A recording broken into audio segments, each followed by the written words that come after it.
गुफा के अंदर बहू की ठंडी रसोई और खेती। अरे वाह, यही है ना हमारा गांव, कितना सुंदर है। सुंदर तो है पीहू, लेकिन बाहर का टेम्परेचर देखा है, 45 डिग्री चल रहा है। तो क्या हुआ, गर्मी तो शहर में भी होती है, वहाँ एसी है, यहाँ हवा है। हाँ, वो हवा जो खुद जल रही है। प्रेम की बात में कोई झूठ नहीं था। मई के इस खौफनाक महीने में सूरज जैसे आसमान से आग के गोले बरसा रहा था। बाहर का सुंदर गांव अब सूखा और बेजान दिख रहा है। खेतों में दरारें पड़ चुकी हैं, पेड़ों के पत्ते झुलस गए थे और गर्म हवाएं पूरे माहौल को और डरावना बना रही थी। गांव की धूल भरी सड़क तक तपने लगी थी और इसी तपिश से बचने के लिए गांव के कुछ बुजुर्ग चबूतरे की छांव में बैठे हुए थे। अरे भाई, आज तो हद हो गई, लाइट सुबह 4 बजे से अभी तक नहीं आई। अरे भाई क्या बताएं, खेत सूख गए हैं, जानवर परेशान हैं गर्मी से। तभी दूर से धूल उड़ाती हुई एक गाड़ी आती दिखाई देती है। अरे भैया, ये किसकी गाड़ी आ रही है?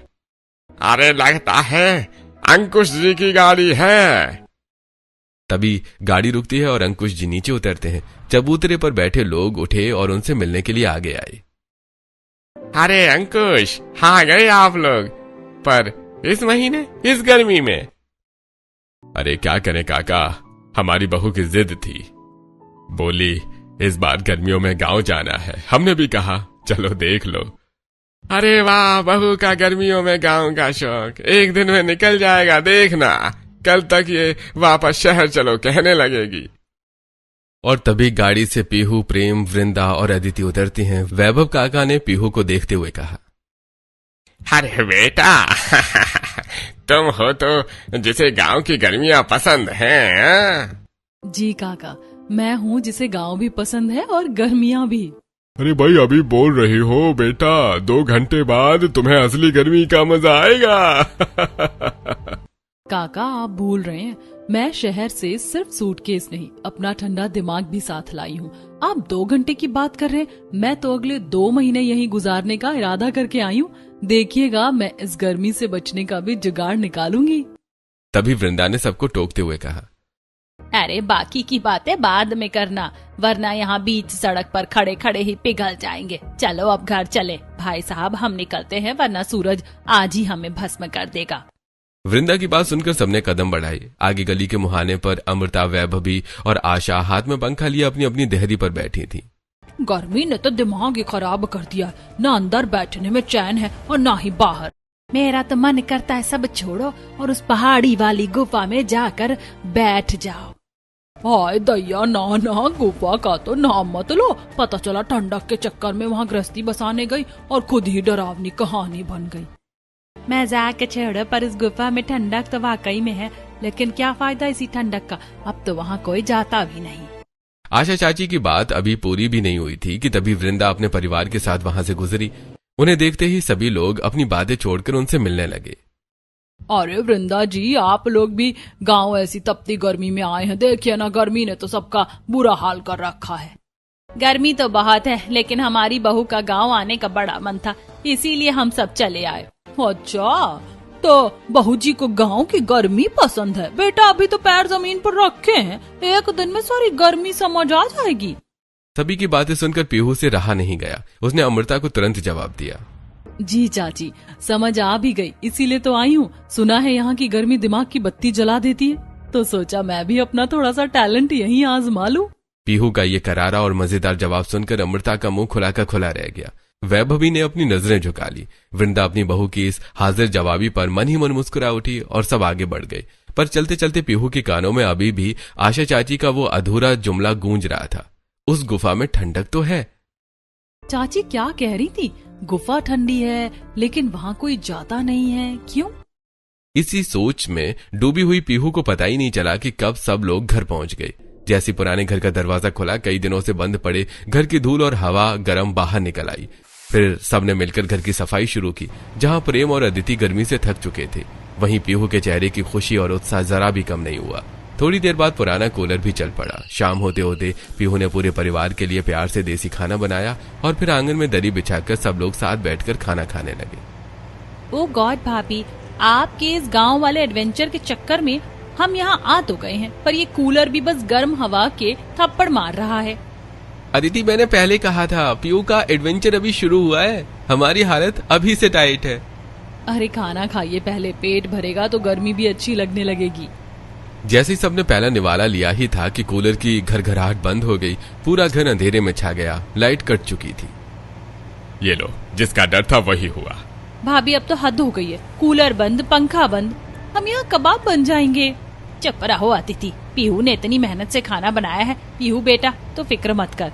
मम्मी कोई ना कोई जुगाड़ तो होगा ही, ये गर्मी हमें हराएगी नहीं।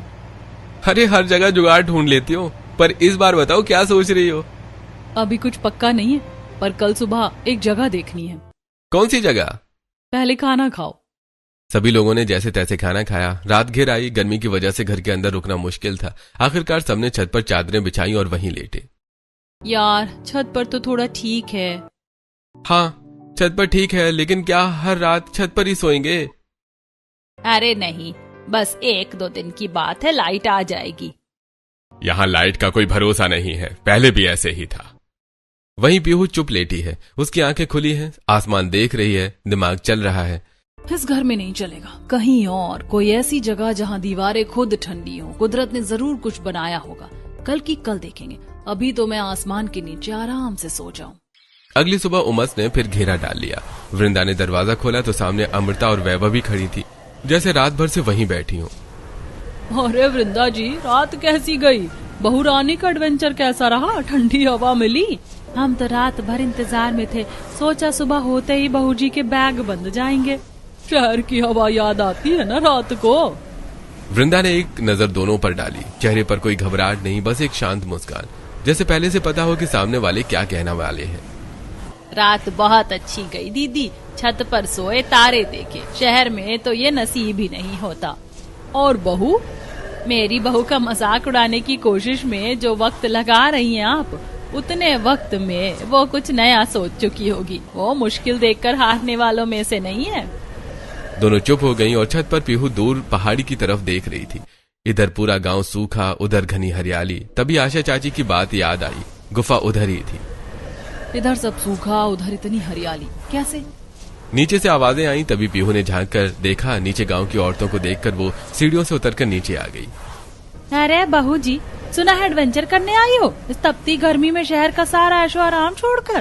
कोई मजबूरी होगी, वरना कौन छोड़ता है ऐसी बेटा। पीहू रुकी, दोनों को देखा, फिर हल्के से मुस्कुराई, न गुस्से से न तकलीफ से। चाची, आपने कभी मैन वर्सेस वाइल्ड देखा है? वो क्या होता है? एक शो है जिसमें एक इंसान अपना सारा आराम छोड़कर तपती धूप जंगल में निकल पड़ता है, सिर्फ इसलिए कि मुश्किल को जीतना सीखे। तो चाची जी, जो आराम छोड़कर निकले वो कमजोर नहीं होता, वो बस औरों से थोड़ा अलग होता है। अरे तुम शहरी लोग और तुम्हारी ये बड़ी बड़ी शहरी बातें। चाची, बातें शहर की हो या गांव की, दिल सच्चा हो ना तो हर बात अपनी लगती है। दोनों चुप हो गई। वृंदा ने पीहू को देखा और हल्का सा मुस्कुरा दी। थोड़ी देर बाद दोनों पड़ोसनें चली गईं और फिर घर में सब साथ बैठकर नाश्ता कर रहे थे। लेकिन पीहू का ध्यान अब भी सुबह छत से दिख रही हरियाली में ही अटका हुआ था। पापा, कल आंटी गुफा की बात कर रही थी और आज मैंने छत से देखा, पूरा गांव सूखा है, पर पहाड़ी के उस पार सब हरा भरा है। जरूर वहीं होगी वो गुफा, चलते हैं ना एक बार देखने। अंकुश का हाथ चाय के गिलास पर रुक गया, एक नजर वृंदा को, फिर पीहू को। अरे ठंडी तो बहुत है बेटा वो जगह, पर वहां जाते नहीं है लोग। क्यों पापा? बस ऐसे ही, पुरानी जगह है। गांव के लोग कहते हैं वहां कुछ है, क्या है कोई नहीं जानता, और जाने की कोशिश भी किसी ने नहीं की। एक पल के लिए मेज पर खामोशी छा गई। मतलब यही कि वो जगह अकेले नहीं जाते। पापा, डर जगह में नहीं होता, बस लोगों के मन में रह जाता है। पीहू बेटा। अरे छोड़ो ना, तुम भी सुबह सुबह गुफा की बातें लेकर बैठ गई। पहले नाश्ता तो कर लो। ठीक है, नाश्ता करती हूँ। भाई, भाभी नाश्ता खा रही है, पर दिमाग गुफा में जा चुका है। मुझे पता है। नाश्ता खत्म हुआ पर पीहू का मन गुफा में ही अटका था। तभी गली से हंसी की आवाजें आई। पूजा अपनी 2 सहेलियों के साथ आई। नमस्ते भाभी, सुना है शहर वाली भाभी गर्मी से डर नहीं रही। अरे अभी तो शुरुआत है, तो चलिए फिर असली गांव भी दिखा देते हैं। थोड़ी देर बाद सब गलियों में निकल गईं। गर्मी बहुत थी पर पीहू की नजरें हर चीज ध्यान से देख रही थी। चलते चलते पूजा अचानक एक खेत के पास रुक गई। वहां छोटू मिट्टी में पैर डालकर बैठा था और अपने सिर पर गीला गमछा रखे हुए था। ये क्या स्टाइल है छोटू? दीदी ये हमारा देसी एसी है। उसकी बात सुनकर सब लड़कियां जोर से हंस पड़ी। गांव में जुगाड़ नहीं किया ना तो समझो जीना मुश्किल है। अच्छा, तो मैं भी अब गांव की स्टूडेंट हूँ, मुझे भी सब जुगाड़ सीखने हैं। जैसे जैसे पहाड़ी की तरफ बढ़े गर्म हवा कम होने लगी, सूखी जमीन की जगह हरियाली आने लगी। सच में यहाँ तो मौसम ही बदल गया, क्योंकि गुफा उधर ही है, वहाँ हमेशा ठंडक रहती है। तभी बाकी लड़कियों के चेहरे थोड़े गंभीर हो गए। लेकिन हम लोग ज्यादा आगे नहीं जाते, बस गांव वाले मना करते हैं, कहते हैं वो जगह ठीक नहीं। तभी पीछे से गुजरती हुई विमला चाची उनकी बातें सुनकर रुक गई। कई साल पहले एक औरत वहाँ गई थी, वापस तो आई पर कहती थी कि अंदर कुछ था, दिखा नहीं पर महसूस हुआ। हाँ, तभी तो अब कोई नहीं जाता। अगर वहाँ इतनी ठंडक है तो लोग उसका इस्तेमाल क्यों नहीं करते? अगर गुफा इतनी ठंडी है ना तो इस गर्मी में वहीं घर बना लेना चाहिए। हाँ, फिर गांव वाले कहेंगे शहर वाली भाभी पहाड़ों में बस गई। सब हंसने लगे, लेकिन पीहू अचानक चुप हो गई। उसके दिमाग में सच में यही ख्याल घूमने लगा। अब क्या रिसर्च चल रही है मैडम? पीहू ने मोबाइल में कुछ तस्वीरें दिखाई। पहाड़ों के बीच बने सुंदर केव हाउसेस, पत्थरों के अंदर बने ठंडे कमरे, लोग आराम से रह रहे थे। प्रेम देखो, लोग गुफाओं में रहते भी हैं। उस गुफा को थोड़ा साफ कर ले तो दिन में आराम से रह सकते हैं। तुम सच में गुफा में रहने की सोच रही हो? सोच नहीं रही, प्लान बना रही हूँ। मम्मी पापा तुम्हें गुफा में रहने देंगे क्या? हाँ, पापा तो नाम सुनते ही मना कर देंगे। डर की वजह से मना करते हैं। अगर समझिए कि वहाँ ठंडक है, आराम है, तो मान जाएंगे। अरे तुम ना सच में अलग हो। और तुम मेरे पार्टनर हो, और तुम्हें भी अलग बनना पड़ेगा। मतलब अब मुझे भी जंगल एडवेंचर करना पड़ेगा? जंगल नहीं मिस्टर, नेचर वाला लग्जरी रूम। पापा एक बात बोलूं, अगर यहाँ इतनी गर्मी है और गुफा में इतनी ठंडक है तो हम वहीं रह लेते हैं ना? क्या मतलब सच में गुफा में रहना है? गुफा में रहेंगे, वहाँ ठंडक है, पानी है, जगह भी बड़ी है, और यहाँ घर में तो गर्मी से सबका हाल खराब हो रहा है। भाभी की बात गलत भी नहीं है, मैं तो अभी से पिघल रही हूँ। लेकिन बेटा लोग उस जगह को अच्छा नहीं मानते। मम्मी लोग बिना देखे बहुत कुछ बोलते हैं। हम सब साथ रहेंगे ना, ऊपर से मैं उस जगह को अच्छा बना दूंगी। तुम ऐसे बोल रही हो जैसे गुफा नहीं नया फ्लैट लेने जा रहे हैं। फ्लैट से अच्छा होगा, वहाँ नेचुरल एसी होगा। कुछ बोलिए पापा। अरे बेटा अगर इतनी गर्मी लग रही है तो जरूरी थोड़े है पूरे 2 महीने यहीं रहे। चाहो तो वापस शहर चल सकते हैं। नहीं पापा, अब आए हैं तो पूरे 2 महीने यहीं रहेंगे, बस रहने का तरीका थोड़ा बदलना होगा। अगर सब साथ रहेंगे और संभल कर रहेंगे तो कोशिश कर सकते हैं। बस फिर क्या था, अगले ही पल घर का माहौल बदल गया। डर आधा था और एक्साइटमेंट दोगुनी। सुबह सुबह पूरा घर ऐसे तैयारी करने लगा जैसे कहीं लंबी पिकनिक पर जा रहा हो। पीहू कभी बर्तन बांधती, कभी चादरें। उसने एक बड़ा टोकरी निकाली और उसमें मसाले, आटा, दाल और सब्जियां रखने लगी। अरे तुम तो इतनी तैयारी कर रहे हो जैसे सारी जिंदगी वहीं रहने जा रही हो। रहने ही तो जा रहे हैं मिस्टर, गुफा में पहली ठंडी रसोई भी बनेगी। फिर पीहू ने चुपके से कुछ छोटे पैकेट भी बैग में रख दिए। ये क्या है? सब्जियों के बीज। ये सच में गुफा में खेती भी करेंगी? जहाँ हरियाली है वहाँ कुछ ना कुछ उगता जरूर है। भाभी वहाँ सच में कुछ निकला तो तेरे भाई को आगे कर देंगे। वाह, मतलब भूत आया तो सबसे पहले मैं? भाई डर मत, मेरी भाभी है ना, वो भूत को भी काम पर लगा देंगी। अदिति की बात सुनकर सब हंस पड़े, यहाँ तक कि अंकुश भी मुस्कुरा दिया। पीहू बेटा तू गुफा में रहने जा रही है या पूरा घर शिफ्ट कर रही है? मम्मी गर्मी से बचना है तो सेटअप भी बढ़िया होना चाहिए। थोड़ी देर बाद जब सब लोग इतना सामान लेकर गुफा की तरफ निकलने लगे तो पूरे गांव की नजर उन्हीं पर टिक गई। ये लोग सच में गुफा में रहने जा रहे हैं क्या? शहर वालों को भी ना गर्मी ने पूरा पागल कर दिया है, पर लड़की में हिम्मत तो है, सब सोचते हैं, करने कोई नहीं जाता।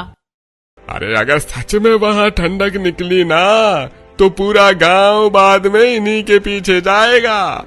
उधर पीहू बिना किसी की बात को बुरा माने आगे बढ़ती रही। उसके चेहरे पर डर नहीं, अजीब सा उत्साह था। जो लोग नई चीज से डरते हैं ना, वो पहले हंसते ही हैं। और अगर गुफा में भूत मिला तो? तो उसे भी बोल दूंगी इतनी गर्मी में डराने से पहले पंखा जल दे। उसकी बात सुनकर सब हंस पड़े और इसी हंसी मजाक के बीच पूरा परिवार पहाड़ी की तरफ बढ़ने लगा। जैसे जैसे परिवार पहाड़ी के पास पहुंचा, गर्म हवा धीरे धीरे ठंडी होने लगी। सूखी जमीन की जगह हरियाली दिखाई देने लगी। बड़े बड़े पेड़ों की छांव और ठंडी हवा ने सबको हैरान कर दिया। भाभी, आते टाइम सब लोग ऐसी बातें बोल रहे थे कि मेरा तो अभी भी डर नहीं जा रहा। पिंकी ने तो कहा था जो भी यहाँ गया वो वापस ठीक हालत में नहीं आया। तभी सबकी नजर सामने पड़ी, पहाड़ के बीच बनी बड़ी पत्थरों वाली गुफा पर। उसके पास ही साफ पानी का झरना बह रहा था। ठंडी हवा सीधे वहीं से आ रही थी। अरे यहाँ तो सच में इतनी ठंडक है। लेकिन जहां बाकी सब लोग संभल संभल कर कदम रख रहे थे, वहीं पीहू किसी छोटे बच्चे की तरह हर चीज देखकर खुश हो रही थी। वाह, ये पत्थर देखो कितने ठंडे हैं। वो कभी दीवार छूती, कभी ऊपर बनी पत्थरों की छत को देखती। और देखो ना, गुफा का मुंह भी कितना बंद है। यहाँ कोई जानवर आसानी से आ ही नहीं सकता। अरे बात तो सही कह रही है, जगह काफी सुरक्षित लग रही है। तभी पीहू की नजर गुफा के एक कोने पर पड़ी। वहां कुछ पुराने लकड़ी के टुकड़े और पत्थरों की बनी जगह थी। मुझे ना सच में लग रहा है यहाँ पहले कोई रहता था। फिर अचानक वो नीचे बैठ गई और मिट्टी हाथ में लेकर देखने लगी। अब क्या चेक कर रही हो मैडम? ये मिट्टी देखो कितनी अच्छी है। मैं ना यहाँ खेती भी कर सकती हूँ, इसीलिए अपने वेजिटेबल सीड्स लाई थी। भाभी, यहाँ लोग डर के मारे कांप रहे हैं और आप खेती प्लान कर रही हो। अरे डरने से अच्छा टमाटर उगा लो। ठीक है भाभी, मान लिया जगह अच्छी है, लेकिन यहाँ रहेंगे कैसे? हाँ मैडम, होटल की बुकिंग तो दिख नहीं रही। जब मैं आप सबको यहाँ तक लेकर आ सकती हूँ तो जुगाड़ भी कर लूंगी। बस एक शर्त है, यहाँ सबको मेरी टीम बनना पड़ेगा, सबको काम करना पड़ेगा। मैं तो पहले ही बता रही हूँ, मैं सिर्फ सुपरविजन दूंगी। वाह, काम बहू करे और मैडम ऊपर से ऑर्डर देंगी। बोलो बेटा, क्या करना है, हम तैयार हैं। बस फिर क्या था, पीहू की आंखों में वो चमक आ गई जो तब आती है जब उसका दिमाग किसी काम पर लग जाए। वो गुफा के अंदर गई और हर कोना, हर पत्थर, हर दरार को ध्यान से देखने लगी, जैसे कोई आर्किटेक्ट खाली जमीन देखता है और उसमें घर देखता है। और एक कोना देखकर उसका जोश और बढ़ गया। यहाँ रसोई बनेगी। अरे मम्मी, आपकी बहू तो गुफा में ठंडी रसोई बनाने जा रही है। उड़ा लो मजाक प्रेम, लेकिन जब रसोई बनकर तैयार होगी ना, तब तुम वही करोगे जो हर बार करते हो। पहले मुंह बनाओ, फिर खाओ, फिर कहो वाह यार। पीहू ने इधर उधर बिखरे नुकीले और सपाट पत्थरों को देखा। उसने बिना देर किए जमीन से भारी पत्थरों को उठाना और सलीके से जमाना शुरू किया। सबसे नीचे 4 मजबूत पत्थर बेस की तरह रखे, फिर उनके ऊपर एक चौड़ा और सपाट पत्थर कुछ इस तरह फिट किया कि बर्तन रखने की जगह बिल्कुल बराबर हो जाए। बीच में हवा के आने जाने का रास्ता छोड़ा और देखते ही देखते बिना ईंट या सीमेंट के पत्थरों का एक बेहतरीन देसी चूल्हा तैयार हो गया। लीजिए मम्मी, हमारा स्नो किचन तैयार है। अब इस चूल्हे से आग तो निकलेगी, पर दीवारों की ठंडक चेहरे पर पसीना नहीं आने देगी। अरे वाह पीहू बेटा, तूने तो पत्थरों को भी काम पर लगा दिया। ये तो बिल्कुल शहर के मॉडर्न किचन जैसा प्लेटफॉर्म बन गया। पत्थरों का चूल्हा तो ठीक है, पर धुआं? पीहू एक पीवीसी पाइप की तरफ इशारा करते हुए कहा। देखिए, ये पीवीसी पाइप प्रेम जो मैं अपने साथ लेकर आई थी। ये पाइप गुफा की उस छोटी सी दरार से बाहर निकलेगा, सारा धुआं बाहर और सारी ठंडक अंदर। इसे कहते हैं इंजीनियर बहू का देसी जुगाड़। भाभी, आपको ये सब आता भी है? यूट्यूब और मम्मी दोनों से सीखा है। और थोड़ा क्रेडिट अपनी इस मम्मी को भी दे दो बेटा। थोड़ा क्या, सारा क्रेडिट आपको ही जाता है मेरी प्यारी मम्मी जी। चूल्हा बना तो पीहू ने गुफा का पूरा कोना देखा। थोड़ी देर रुकी, फिर मुंह बना लिया। नहीं नहीं, ऐसे तो बिल्कुल अनऑर्गेनाइज लग रहा है। अरे मैडम, ये गुफा है, 2 BHK फ्लैट नहीं है। क्या हुआ, गुफा भी सुंदर लग सकती है। चलो कुछ लकड़ियां और बड़े पत्थर लेकर आओ। पापा, ये शुरू हो गई। अरे लो, तो चलो बेटा, जब बहू ने ठान लिया है तो पूरा तो करना पड़ेगा। प्रेम और अंकुश बाहर से लकड़ियां और पत्थर लाने लगे। उधर पीहू और वृंदा ने मिलकर गुफा की दीवार के साथ छोटी छोटी शेल्फ जैसी जगह बनाई, पत्थर जमाकर एक के ऊपर एक। देखते ही देखते मसालों के डिब्बे एक तरफ सज गए, बर्तन दूसरी तरफ। चूल्हे के ऊपर लकड़ी की पतली टहनियों से एक छोटा सा स्टैंड भी बन गया। अरे वाह, ये तो सच में रसोई जैसी लगने लगी। भाभी, आपने गुफा को किचन में बदल दिया। अभी तो शुरुआत है मैडम। तभी उसकी नजर गुफा के ठीक बाहर नरम पड़ी मिट्टी पर पड़ी, जहां झरने की नमी जमीन तक आती थी। वहां मिट्टी एकदम काली और उपजाऊ थी। पीहू रुकी और फिर उसके चेहरे पर वो मुस्कान आई जो प्रेम को अच्छी तरह पहचान आती थी। पीहू, अब क्या? अब कुछ नहीं, प्लीज। ये देखो जो वेजिटेबल सीड्स मैं लेकर आई थी, अब वक्त आ गया है कि उनका इस्तेमाल किया जाए। और देख लेना, कुछ दिन बाद यहाँ हमारी अपनी सब्जियां उगेंगी। पीहू, तुम बीज भी साथ लाई थी? जहाँ जाओ बीज साथ रखो, कभी काम आते हैं। अरे बहू, तू गुफा में रहने नहीं, पूरा नया घर बसाने आई है। घर दीवारों से नहीं बनता पापा, लोगों से बनता है, और रसोई की खुशबू से। थोड़ी देर बाद पीहू ने चूल्हे पर सब्जी चढ़ा दी। झरने के ठंडे पानी और देसी मसालों की खुशबू से पूरी गुफा महक उठी। वाह भाभी, गुफा में भी इतना टेस्टी खाना। अभी तो बाहर से लाई सब्जियों से खाना बना रही हूँ, लेकिन फिर देखना धीरे धीरे यहीं अपनी सब्जियां उगेंगी और उनका टेस्ट, उफ, सोचकर ही मुंह में पानी आ रहा है। अरे बस नहीं करो मैडम जी, पहले ये वाली सब्जी आराम से खा लें। आपकी खेती को फलने फूलने में अभी थोड़ा टाइम लगेगा। वहीं बैठकर सब हंसते मुस्कुराते खाना खाने लगे। बाहर झरने के बहने की मीठी आवाज थी और गुफा के अंदर ठंडी हवा। पहली बार इस गर्मी में सबको सच्चा सुकून महसूस हो रहा था। ठीक है भाभी, खाना हो गया, अब सोएंगे कहाँ? हाँ मैडम, आपका 5 स्टार रूम कहाँ है? मुझे इतना कम मत समझो मिस्टर प्रेम। धुआं हो या प्राइवेसी, सबका इंतजाम है मेरे इस जुगाड़ू दिमाग में। थोड़ी ही देर में पीहू के कहने पर प्रेम और अंकुश जी को बाहर से सूखी घास, बांस की खपच्चियां और बड़ी लकड़ियां ले आए। पीहू ने गुफा के दोनों कोनों में पड़े भारी पत्थरों को स्टैंड की तरह इस्तेमाल किया और उन पर लकड़ियां टिका दी। फिर ऊपर से सूती चादरें और पुरानी साड़ियां डाल दी गईं। देखते ही देखते गुफा के भीतर छोटे छोटे हवादार कमरे तैयार हो गए। भाभी, ये तो किसी लग्जरी कैंपिंग जैसा लग रहा है। यकीन नहीं होता कि बाहर 45 डिग्री और यहाँ मुझे चादर ओढ़नी पड़ रही है। अरे ये तो सच में घर जैसा लग रहा है। अरे बहू को एडवेंचर का शौक है, लेकिन दिमाग भी खूब चलता है। सब अपने अपने बिस्तर पर लेट गए। बाहर गर्म हवाएं चल रही थीं, लेकिन गुफा के अंदर ठंडी हवा और सुकून था। अगली सुबह गांव में सबकी बातें बस उसी गुफा को लेकर थीं।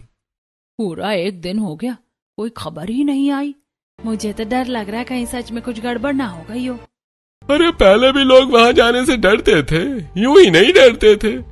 दिन धीरे धीरे गुजरने लगे। बाहर पूरा गांव अब भी गर्मी से परेशान था, लेकिन गुफा के अंदर सबकी जिंदगी बदल चुकी थी। सुबह पीहू सबसे पहले झरने के पास बनी अपनी छोटी सी खेती देखने जाती। उसने टमाटर, मिर्च, धनिया, लौकी और भिंडी के बीज लगाए थे। हर दिन मिट्टी से छोटी छोटी हरी पत्तियां निकलती देख उसके चेहरे की खुशी बढ़ जाती। देखो देखो, धनिया निकल आया। भाभी, आप सब्जियों को ऐसे देख रही हो जैसे बच्चे स्कूल में फर्स्ट आ गए हो। उधर रसोई भी अब पूरी तरह जम चुकी थी। सुबह चूल्हे पर गर्मा गर्म पराठे बनते, दोपहर में झरने के ठंडे पानी के पास बैठकर सब खाना खाते और रात को ठंडी हवा में बातें करते। सच कहूँ, इतने सुकून से तो हम शहर में भी नहीं रहे। गांव वाले अब भी दूर से पहाड़ी की तरफ देखते रहते। सबको इंतजार था कि आखिर गुफा से क्या खबर आएगी। इतने दिन हो गए फिर भी सब ठीक कैसे हैं? मुझे तो लगता है कुछ ना कुछ जरूर है इस जगह में। लेकिन उधर गुफा में सब हंसी खुशी रह रहे थे। फिर एक रात अचानक तेज आवाज गूंजने लगी। हवा जोर जोर से चल रही थी। बाहर पेड़ों की सरसराहट और झरने की आवाज मिलकर डरावना माहौल बना रही थी। भाभी, ये कैसी आवाज है? ये कैसी आवाज थी? सब डर गए, लेकिन पीहू बिल्कुल शांत थी। अरे डरिए मत, इतने दिनों से यहाँ रह रहे हैं ना, कुछ हुआ क्या? तो फिर ये आवाज? चलो बाहर चलकर देखते हैं। बाहर तेज तूफानी हवा चल रही थी। बड़े बड़े पेड़ हवा से टकराकर जोर जोर से हिल रहे थे। झरने का पानी पत्थरों से टकराकर गूंज पैदा कर रहा था। देखा, आवाज इन पेड़ों और झरने की है। लोगों ने डर डर कर इसे भूत बना दिया। अंकुश कुछ पल चुप रहे, फिर हल्का सा मुस्कुरा दिए। अरे सही कह रही हो बेटी, हम इतने दिन से यहाँ हैं, लेकिन कभी कुछ गलत महसूस नहीं हुआ। उस रात के बाद सबका डर लगभग खत्म हो चुका था। अब गुफा सच में घर जैसी लगने लगी थी। फिर कुछ दिनों बाद दोपहर के समय जब पीहू अपनी छोटी सी खेती में पानी डाल रही थी, तभी बाहर किसी के कदमों की आवाज आई। लगभग 30 साल का एक आदमी धीरे धीरे गुफा की तरफ बढ़ रहा था। कौन है भाई? मैं विवेक। वो गांव में सुना कि आप लोग सच में यहाँ रह रहे हैं, इसलिए देखने चला आया। विवेक गुफा के अंदर का माहौल देखकर खुद हैरान रह गया। एक तरफ रसोई सजी थी, दूसरी तरफ सब आराम से बैठे थे। ठंडी हवा अंदर तक जा रही थी। आप लोगों को डर नहीं लगा यहाँ पे? पहले तो बहुत लगा था, गांव वालों ने इतना डराया जो था, लेकिन फिर सोचा इतनी ठंडी और अच्छी जगह को सिर्फ डर की वजह से खाली क्यों छोड़े। और अब तो यहाँ हमारी खेती भी शुरू हो गई है। विवेक कुछ पल चुप रहा, फिर हल्का सा सिर हिलाकर मुस्कुरा दिया। अच्छा ठीक है, मैं चलता हूँ। लड़का वापस चला गया। उधर शाम होते होते मौसम और भी ठंडा हो गया था। पीहू और प्रेम गुफा के पीछे की तरफ घूमते घूमते चले गए। वहां बड़े पत्थरों के बीच एक बहुत छोटा सा कमरा दिखाई दिया जो कि बंद था। अरे, ये पहले तो नहीं देखा। दोनों धीरे धीरे अंदर गए। कमरा छोटा था लेकिन ऐसा लग रहा था जैसे कभी कोई वहां रहता रहा हो। एक कोने में पुरानी लकड़ी का छोटा संदूक रखा था। अरे देखो तो, ये क्या है? चलो ना देखें।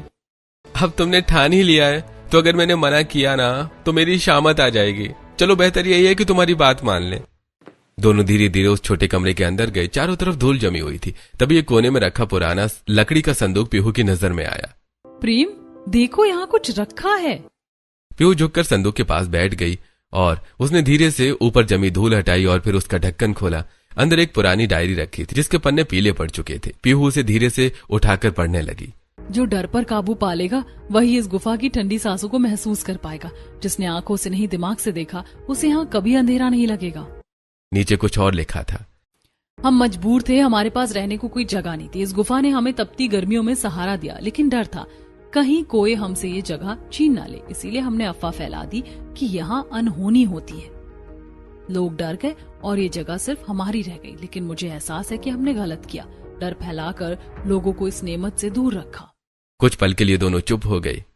मतलब इतने सालों से लोग बेवजह डरते रहे। देखा, कभी कभी सच डर से कहीं ज्यादा आसान होता है। दोनों तुरंत बाहर आए और सबको डायरी के बारे में बताया। अच्छा, ओह, तो ये बात थी। लोग इतने सालों से इस जगह से डरते रहे और मैं तो पहले दिन से ही भूत ढूंढ रही थी। तभी अगले दिन विवेक फिर गुफा में आया। इस बार उसके चेहरे पर झिझक थी। मुझे आप सबसे कुछ कहना है, कल कह नहीं पाया था। क्या बात है बेटा, अगर इस गुफा के बारे में बताना चाहते हो तो हमने वो डायरी पढ़ ली। असल में वो डायरी मेरे परदादा की थी। उन्होंने ही ये अफवाह फैलाई थी। उस समय बहुत गरीबी थी, रहने को घर नहीं था।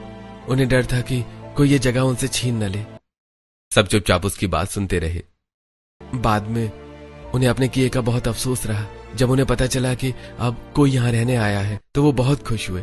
उन्होंने बस एक बात कही थी, जो डर को हरा देगा असली ठंडक वही पाएगा। पीहू और प्रेम एक दूसरे को देखकर मुस्कुरा दिए। आप लोगों ने सच में डर पर जीत पाई है। चलिए अब मैं चलता हूँ। उसके जाने के बाद धीरे धीरे पूरी बात गांव में फैल गई। गांव वाले गुफा में आए, इस बार बिना किसी डर के।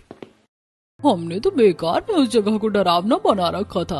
और तुम्हारी बहू सच में बहुत समझदार निकली वृंदा जी। डर ने इतने साल लोगों को गुफा से दूर रखा और एक बहू ने आकर सब बदल दिया। अब गांव वाले भी धीरे धीरे गुफा तक आने लगे। कोई झरना देखने आता, कोई ठंडी हवा महसूस करने। उधर पीहू की छोटी सी खेती भी अब हरी होने लगी थी। टमाटर लाल होने लगे थे, भिंडी निकल आई थी और धनिया की खुशबू पूरी जगह महका रही थी। लो चाची, ये हमारी गुफा वाली पहली सब्जियां। अरे वाह बहू, गुफा में खेती भी सच कर दी तुमने। धीरे धीरे पूरी गर्मी, हंसी, खेती, ठंडी हवा और साथ बैठकर खाए गए खाने में गुजर गई। फिर आखिर वो दिन भी आ गया जब उनकी छुट्टियां खत्म हो गईं। सब लोग सामान बांधकर वापस शहर लौटने लगे। सच कहूँ भाभी, अब ये गुफा छोड़ने का मन नहीं कर रहा। जिस जगह से लोग डरते थे आज वही सबसे प्यारी लग रही है। हमारी बहू ने साबित कर दिया कि डर के आगे जीत है। सभी लोग हंस पड़े। जाते वक्त पीहू ने एक आखिरी बार पीछे मुड़कर गुफा को देखा। ठंडी हवा अब भी वही बह रही थी, लेकिन अब उस जगह में डर नहीं, अपनापन बसता था। डर ने जिसे वीरान रखा, प्यार ने उसे घर बना दिया। और फिर गाड़ी धीरे धीरे गांव से दूर निकल गई, लेकिन गुफा की वो ठंडी रसोई और छोटी सी खेती हमेशा सबकी यादों में बस गई।